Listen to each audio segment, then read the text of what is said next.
বেতাইয়ের একদম হন্টেড হসপিটালের সামনে কিন্তু আমি এখন দাঁড়িয়ে রয়েছি। এই গেটটা কিন্তু খোলা রয়েছে, এই গ্রিলটাও খোলা রয়েছে, আর এটা হচ্ছে হসপিটালের ভেতরের দিকটা। তো এইবার আমি তোমাদের বলি এই হসপিটাল সম্পর্কে। র্যামেল গ্রুপ অফ ইন্ডাস্ট্রি থেকে এই হসপিটালটা তৈরি করা হয় এক সময়। সেই সময় সবচেয়ে ভালো এই অঞ্চলের চিকিৎসা হতো কিন্তু এই হাসপাতালে। বড় বড় ডাক্তাররা এখানে আসতেন এবং এই যে গ্রাম বা চারিপাশে যেসব জায়গা রয়েছে সেই সব জায়গার মানুষদের কিন্তু এখানে দারুণ একটা খুব ভালোভাবে চিকিৎসা হতো। কিন্তু বাংলায় ঘটে যাওয়া একটি চিট ফান্ডের কারণে এই হসপিটাল বন্ধ হয়ে যায়। এখানে কিন্তু হুইল চেয়ার, বেড সমস্তগুলো কিন্তু এখানে পড়ে রয়েছে। আর এটা হচ্ছে ফার্স্ট ফ্লোরে যাওয়ার রাস্তা, আর এটা হচ্ছে বাকি দিকটা। একটা কি পড়ে রয়েছে, মনে হচ্ছে কাউকে বেঁধে একদম ফেলে দিয়েছে।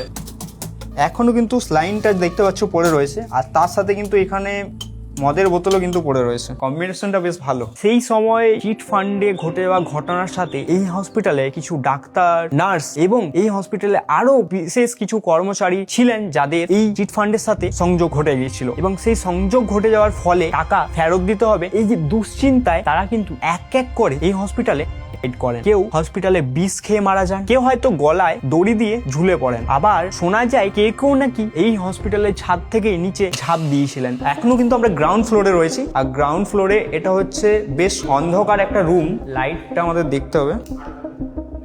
এখানে হয়তো কোনো অপারেশনের মেশিন বা কিছু ছিল। এখানে দেখতে পাচ্ছ একটা হুইল চেয়ার পড়ে রয়েছে। এটা দেখে ফার্স্টে আমি ভয় পেয়ে গেছিলাম যে এখানে ভাই এমন পজিশনে রাখা রয়েছে সেই হিন্দি সিনেমাগুলোর যেমন রাখা থাকে। এদিকটা গ্রাউন্ড ফ্লোরে একদম শেষের দিকটা। আর এই হচ্ছে আরেকটা রুম, এখানে পুরো বাদুড়ে ভর্তি রয়েছে। দেখতে পাচ্ছ এখানে পুরো কিন্তু বাদুড়ে ভর্তি রয়েছে।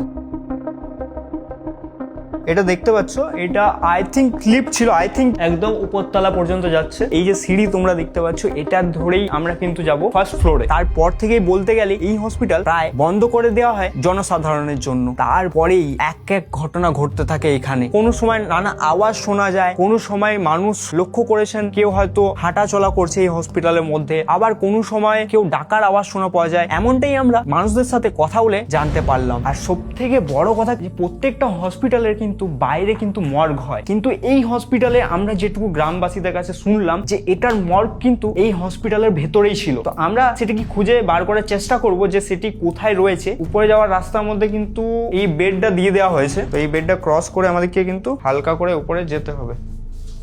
আমি পাতলা বলে চলে যাচ্ছি, বাট ফার্স্ট ফ্লোরে চলে এসেছি। আর সিঁড়ি দিয়ে উঠতে উঠতে যেটা আমাদের প্রথমে চোখে পড়েছে, স্পেশাল ওয়ার্ড ফিমেল। এখন গেট লাগা রয়েছে, এই গেটটা খুলবো।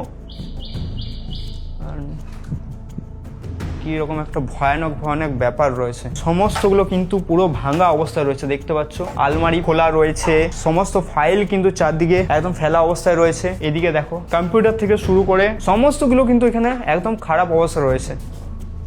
তারপরে এখানে হয়তো কোনো একটা মেশিন ছিল যেটা আমি নাম জানি না, এটাও কিন্তু একদম খারাপ অবস্থা রয়েছে, দেখতে পাচ্ছ। এটা দেখে মনে হচ্ছে কোনো ছোট বাচ্চা রাখা হতো এখানে, বা সদ্য এত জন্ম শিশু হয়তো রাখা যেত এখানে। ছোট একটা বেড করা রয়েছে। এটা হচ্ছে ওটি, দেখতে পাচ্ছ ওটি, আই থিঙ্ক 2 লেখা রয়েছে, মানে হয়তো ওটি সেকেন্ড রুম হতে পারে। এই হসপিটালে কিন্তু আইসিইউর জন্য টোটাল কিন্তু 15টা বেড ছিল, এবং জেনারেলের কাছাকাছি 60টা বেড ছিল এখানে।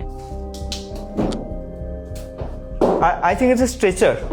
এটা স্ট্রেচার দেখতে পাচ্ছ, এটা করে কিন্তু রোগী বা মানুষ যেগুলো আনা হতো এই রকম অবস্থায় কিন্তু পড়ে রয়েছে, ঠিক এই রকম অবস্থায়।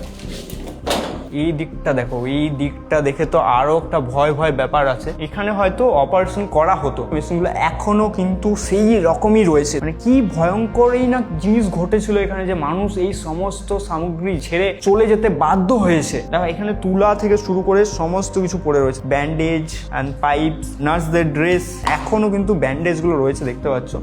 এই দেখো যে অপারেশনে কাজে লাগতো যে জিনিস সামগ্রীগুলো, সেগুলো কিন্তু এখনো দেখতে পাচ্ছ রয়েছে। সালটা এখানে লেখা রয়েছে জুন 2012। দেখতে পাচ্ছ এটা কিন্তু এখনো ইনজেক্ট করা হয়নি, এখনো কিন্তু এটা ফুল রয়েছে, একদম ভর্তি অবস্থাতে রয়েছে। আর এটা হচ্ছে রাইট সাইডটা, এটা কিন্তু জেনারেল ওয়ার্ড ফিমেলদের। আর ভেতরে ঢুকবো আমরা। বাপরে, ভেতরে অবস্থা দেখো, চারদিকে বেড পড়ে রয়েছে, একদম পুরো ভয়ানক দৃশ্য। ভেতরে ঢুকেই তো একটা গা ছমছম ব্যাপার তো আছেই, সেটা নিয়ে আর কি বলবো। মানে আমার ভেতরটা এখনো মনে হচ্ছে সেই হট করে কিছু একটা সামনে চলে আসবে আর ধরে নেবে একদম। যে জানলার কাপড়গুলো সেগুলো কিন্তু একদম ছেঁড়া অবস্থায় রয়েছে। দেখতেই পাচ্ছ এই যে ফিমেল সার্জিক্যাল ওয়ার্ডের জানালা, এখান থেকে দেখতে পাচ্ছ সামনে একটি রুম রয়েছে। এই রুমটা প্রায় আজ থেকে 2-3 মাস আগে কিন্তু আগুন লেগে যায়। যে আগুনটা কিভাবে লাগে সেটার সন্ধান কিন্তু কেউ খুঁজে পায়নি। তো এখন আমি যাবো সেকেন্ড ফ্লোরে। চারিদিকে কিন্তু ভাঙা অবস্থা রয়েছে। এই ভাঙা অবস্থার পেছনে কিন্তু আরেকটা কারণ রয়েছে, যেটি হচ্ছে এই চিট ফান্ডে এই হসপিটালের কিছু ডাক্তার, নার্স এবং কর্মচারীদের তারা এই চিট ফান্ডের সঙ্গে যুক্ত। তারপর কিন্তু এই আশেপাশের মানুষ বা কিছু মানুষ এই হসপিটালে ভাঙচুর চালায়। আর সেকেন্ড ফ্লোরে দেখতে পাচ্ছ চারিদিকে কাঁচের টুকরো পড়ে রয়েছে। আর ভেতরে দেখো তোমরা, জাস্ট ভেতরে দেখো, জাস্ট হলিউডের বা বলিউডের যে ভয়ানক ভূতের সিনেমাগুলো দেখা হয় জাস্ট ডিট্টো সেই রকম। চারিদিকে কিন্তু বেড রয়েছে, ঠিক আছে, দেখতে পাচ্ছ এই রকম একটা অবস্থায় রয়েছে। আর এখানে হয়তো রিসেপশনিস্ট বসতো, এখানেই হয়তো মানুষরা এসে খোঁজ নিতেন তাদের পরিবারের মানুষদের। আর এই হচ্ছে বেড, দেখতে পাচ্ছ চারিদিকটা এই অবস্থাতে রয়েছে। দেখতে পাচ্ছ উপরটা কিন্তু ভাঙা থাকলেও নিচের অবস্থাটা তোমরা দেখো, জাস্ট নিচের অবস্থাটা। আর এটাই হচ্ছে সেই বেড, দেখতে পাচ্ছ। এটা কি এখনো ওয়ার্ক করে দেখবো, দেখো দেখো ওটা কিন্তু এখনো নামছে, ঠিক আছে, মানে এটা ওয়ার্ক করছে এখনো, কিন্তু একদম দারুণ অবস্থাতে রয়েছে। এটা কি, আচ্ছা এটা বাথরুম গাইস। এটা আর আলাদা করে তোমাদের কি দেখাবো, তবে তোমাদের যেটা এখন দেখাবো সেটা হচ্ছে এটা তো তোমরা সবাই জানো। আর যারা জানো না তাদের বলি, এটা হলো একটা ইএমএফ মিটার, যেটা আমি আর লোকেশ লাস্ট টাইমে নিয়ে গেছিলাম কিছু হন্টেড বিল্ডিং এ। এবার দেখো একদম রেড পর্যন্ত কিন্তু চলে যাচ্ছে যখনই আমি এই ফোনটা ধারে নিয়ে আসছি। ইএমএফ মিটারটা যখনই রেড ইন্ডিকেট করবে, আশেপাশে কোনো ইলেকট্রিক্যাল ডিভাইস না থাকার সত্ত্বেও, তার মানে বুঝবে কিছু একটা নেগেটিভ এনার্জি আছে। তো ফোনটা আমি এখন দূরে রাখবো যাতে এই সিগন্যালটাকে ক্যাচ না করতে পারে, এবং এইটা নিয়ে আমি বাকি চারিপাশটা দেখবো যে এখানে কিছু রয়েছে কি। তো দেখতে পাচ্ছ এখনো সবুজ আছে, মানে এখনো সেই রকম কিছু ধরা পড়েনি এখানে। জাস্ট আমি এখানে রেখে দিলাম, দেখবো যে এখানে ধরা পড়ছে কি না। এখনো কিন্তু ওই রকম অবস্থাতেই রয়েছে, তেমন কিছু ধরা পড়েনি। চলো এবার বাকি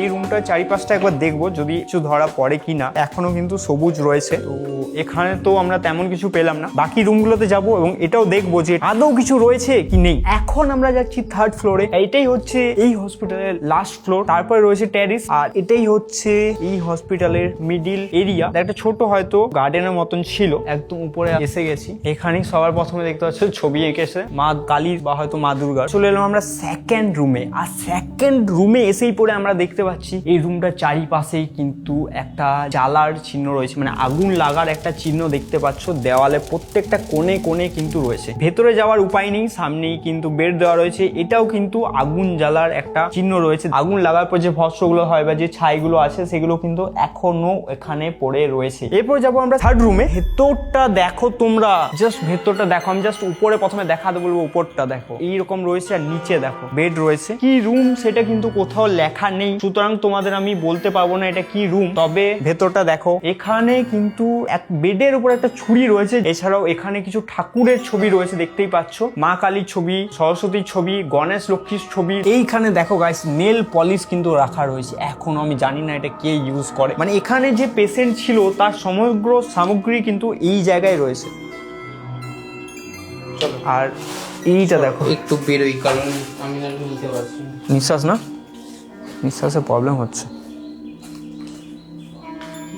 দেখো এখানে কিন্তু লোকনাথ আর মা কালীর কিন্তু এই জানলার পাশেই কিন্তু রয়েছে। তাহলে কি এই হসপিটালের এটাই হচ্ছে সেই ভয়ানক জায়গা? আমি জানি না, হতেও পারে। এখানে একটা বাচ্চার ছবিও রয়েছে, যেটি কিন্তু স্মাইল অবস্থায় রাখা রয়েছে, দেখতেই পাচ্ছ। বেড পড়ে রয়েছে, এখানে দেখো একটা জামা পড়ে রয়েছে, তখনকার দিনের জামা। এই ইএমএফ মিটারটা এখানে স্টার্ট করব, দেখবো যে এখানে আদৌ কিছু আছে কি নেই। কারণ এখানে এসে আমার একটা অদ্ভুত ফিলিং হচ্ছে, মনে হচ্ছে না কিছু একটা রয়েছে। কারণ পুরো হসপিটালের মধ্যে এই জায়গাটাই ঠাকুর সমস্ত ছবি এই রুমের মধ্যেই রয়েছে। ইএমএফ মিটারটা অন করব, দেখতে পাচ্ছ অন করলাম। প্রথমে যে রুমটাই কিন্তু চাকু দিয়ে ঢোকানো রয়েছে সেই রুমটা দেখব। এই রুমটার ভেতরে হালকা ঢোকালাম, এখনো পর্যন্ত কিছু হয়নি। এই যে বেডে চাকু মারা রয়েছে, তো দেখো এখানে আমরা তেমন কিছু পাচ্ছি না। এইটা দেখো গাইস এটা দেখো, এই নেল পালিশটার কাছে ব্লিং দেখতে পাচ্ছ তোমরা? দেখো এখন কিন্তু বন্ধ হয়ে গেল, হঠাৎ কিন্তু বন্ধ হয়ে গেল। আমি ঠিক জানতাম যে এই জায়গায় কিছু একটা রয়েছে। দেখো আমার ফোন কিন্তু পকেটে রয়েছে অনেকটা দূরে, আশেপাশে কোনো যন্ত্রপাতি নেই, কিন্তু আমি যখনই এটা সামনে নিয়ে গিয়েছিলাম এটা কিন্তু ব্লিঙ্ক হয়েছিল, এখন কিন্তু নেই। আমি জানি না কেন এটা হলো, বাট এখন নেই। এই চাকুটার কাছে আমি যখনই রাখছি দেখো এটা হালকা ব্লিঙ্ক করছে। আমি একবার এদিকে নিয়ে যাওয়ার চেষ্টা করব।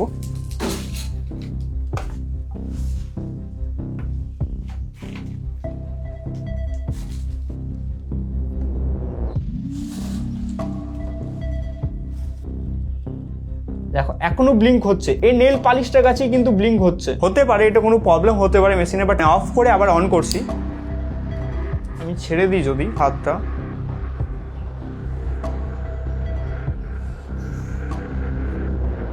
দেখো দেখো দেখো এখনো কিন্তু রেড, পুরো রেড চলে গেছে। দেখতে পাচ্ছ তোমরা? কিন্তু পুরো রেড চলে গেছে। দেখো দেখো দেখো এই নেল পালিশটার কাছেই কিন্তু পুরো রেড চলে গিয়েছে। দেখতে পাচ্ছ? মানে আমি বুঝতে পারছি না আমি কি করব। তোমরা দেখতেই পেলে এটা কিন্তু পুরো রেড হয়ে গেছিল। কি বলবো, মানে খুশিও হচ্ছে ভয়ও লাগছে। খুশি এই কারণে হচ্ছে যে এখানে কিছু একটা রয়েছে, সেটা প্রমাণ হয়েছে, এই মেশিন প্রমাণ করেছে সেটা। আর দুঃখ মানে একটা ভয় লাগছে এই কারণে, যদি সত্যি সত্যি বেরিয়ে আসে ভাই, 4 তলার থেকে পালাতেও পারবো না, মানে উপায় নেই কিছু।